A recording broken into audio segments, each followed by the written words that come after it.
All right, so let's talk about different trailer door types. So we have two different types of trailer doors. You have your roll-up door and you have the swing door. And before we even jump into it with specifications and measurements and everything else on how much space you gain or how much space you lose, first I just want to tell you guys, if you're going to be doing FTL, which I imagine most of you guys are doing FTL, then you're primarily going to be working with swing doors. Roll-up doors are kind of a thing in the past when it comes to full-size trailers. The only exception that you see those things in right now is LTL, really, right? So for full-size trailers, you're going to have LTL, you need a lift gate. Those two things kind of go hand in hand. Other types of trailers that have roll-up doors are going to be like box trucks, moving trucks, anything like that. So let's dive in and look at these though, because you do have some trucks or some trailers rather out there on the road still that are roll-up doors and they're 48 feet or they're 53 feet.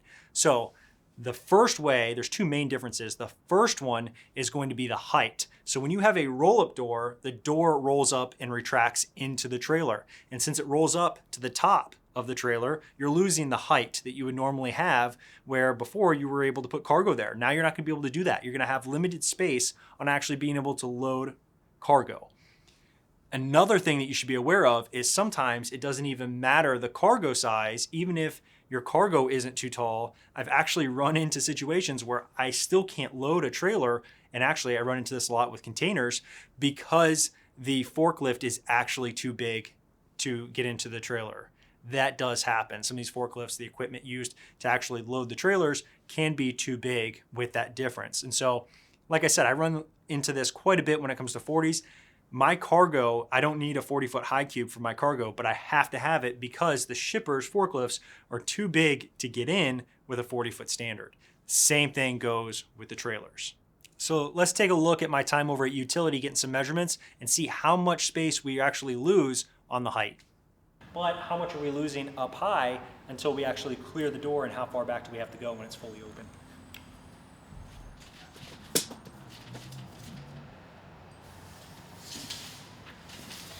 So on height, once we're cleared past the door, is 109.5.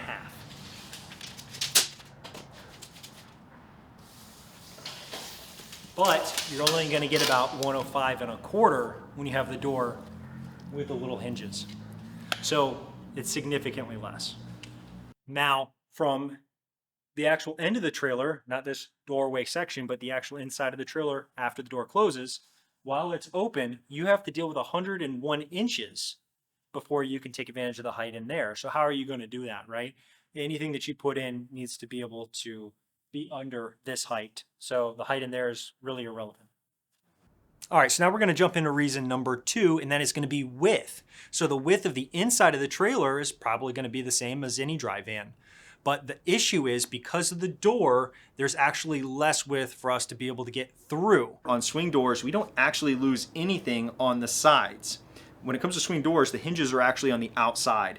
You know, they sit flush with the back of the trailer so it can swing all the way out, fully articulating. So let's go ahead and take a look at the measurements at the door and at the interior or inside of the trailer. Let's go ahead and check it out. So we're gonna do interior first. 99 inches on the inside.